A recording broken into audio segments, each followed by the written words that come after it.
जय गुरु जी, शुक्राना गुरु जी की प्यारी प्यारी संगत को जय गुरु जी। संगत जी, एक और मैसेज है, गुरुपा की एक और ब्लेसिंग है। और ब्लेसिंग किसके लिए? गुरुपा की तमाम संगत, यानी हम सब संगतों के लिए। अब मैसेज जो है बहुत अच्छा है और काफी सारे आंटी अंकल को बहुत अच्छा लगेगा, क्योंकि गुरुपा ने ये ब्लेसिंग आज हनुमान जयंती वाले दिन आपके यहाँ भेजी है। सबसे बड़ी बात है, आज हनुमान जयंती है और हमारे खुद गुरुपा, जिन्हें आप मानते हो, जिन्होंने अद्भुत तरीकों से बहुत सारी संगतों को ब्लेस किया है, और उधर ही बजरंग बली जी, हनुमान जी, जिन्होंने लाखों के कष्ट हरे हैं, उनके दुखों का निवारण किया है। आप सबको पता है कि हनुमान जी की बहुत आस्था, बहुत विश्वास समस्त संगत में शामिल है। क्यों? क्योंकि उन्होंने ना हजारों कष्टों को ना चुटकी बजाते ही खत्म किया। उन्होंने अपनी समस्त संगत को, अपने प्यारे प्यारी संगत को, जो उनसे जुड़ी हुई है, उनकी हर इच्छा को पूर्ण किया। आज आपको दो चीजें बताऊंगी। एक पहला, जिसमें मैं आपको बताऊंगी कि मंदिर में नोटे रखने का क्या फायदा है। मंदिर में कोई भी नोटा रखो, उसमें जल रखो और उसका क्या फायदा है।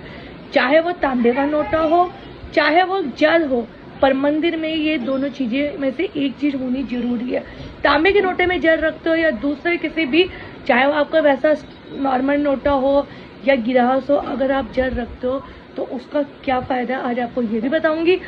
दूसरा ये बताऊंगी कि बहुत सारी संगतों के मन में ना ये डाउट होता है कि भाई गुरु जी जब फिजिकल फॉर्म में थे, आंटियों को ही सेवा बख्शते थे, आंटियों को ही हाथ पैर दबाने के लिए कहते थे, ऐसा क्यों कहते थे, अंकल क्यों नहीं कहते थे? आज आपको दोनों चीजें बताऊंगी। पर भाई आज हनुमान जयंती है, निखरे ना शुक्राना और नारे नार हनुमान जी का नाम निखे बिना मत जाना, क्योंकि गुरुपा ने आपको बहुत प्यारी ब्लेसिंग बख्शी है।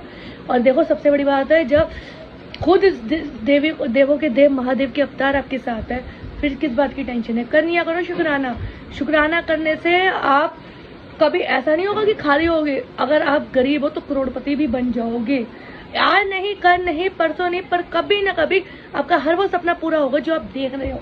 क्योंकि गुरुपा का शुक्राना सच्चे मन से, सच्चे समर्पण से करना चाहिए, क्योंकि बहुत सारे संगतों का कल्याण हुआ है, मैंने खुद ने भी देखा है। तो भाई करना क्या है? पहला हम बात करते हैं नोटे का। देखो संगत जी, तांबे का नोटा रखो या किसी नॉर्मल नोटे में, हमेशा अपने मंदिर में जल जरूर रखा करो। फायदा, सुख समृद्धि आती है। दूसरा, धन की कमी कभी नहीं होती। तीसरा, जिस घर में ऐसी परंपरा चल रही होती है, वहां लक्ष्मी खुदा के वास करती है। चौथा, बुरी दृष्टि, जो नजर दोष होते हैं, वो सब दूर होते हैं। पांचवा, उस धन में अन्न अनाज कभी कम नहीं होता। छठा, उस घर में बच्चों की बरकत होती है। बच्चों में हमेशा, कहते हैं ना, क्या ऐसा कोई नहीं होता जिनके बच्चे ना हो। पूरे घर में हमेशा बच्चों की बरकत होती है, बच्चों की किरकारियां घुसती है। उस घर में हमेशा माता सरस्वती वास करती है, माँ काली वास करती है, माँ दुर्गा वास करती है, जो आपके आने वाले सारे दुख कष्टों को खुद ही काट देती है।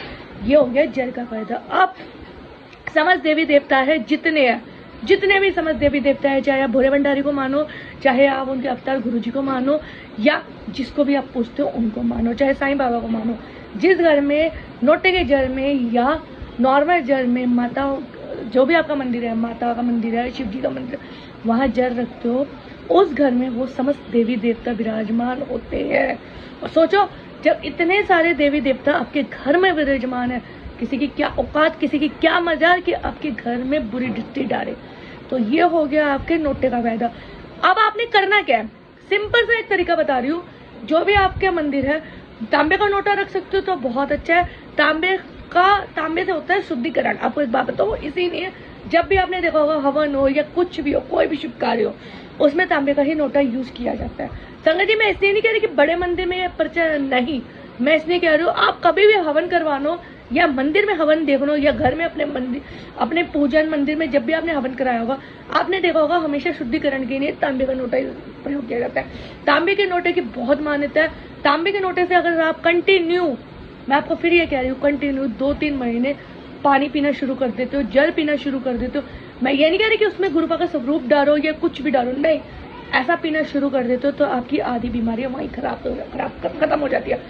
संपर्क मतलब वहां पे खत्म हो जाती है, एकदम के दम पूरी की पूरी वहां पे वो बीमारियां खत्म हो जाती है, बीमारियां दूर भाग जाती है, चाहे किसी भी तरह की कोई भी बीमारी क्यों ना हो। इसलिए तांबे के लोटे का बहुत शुद्धिकरण माना जाता है।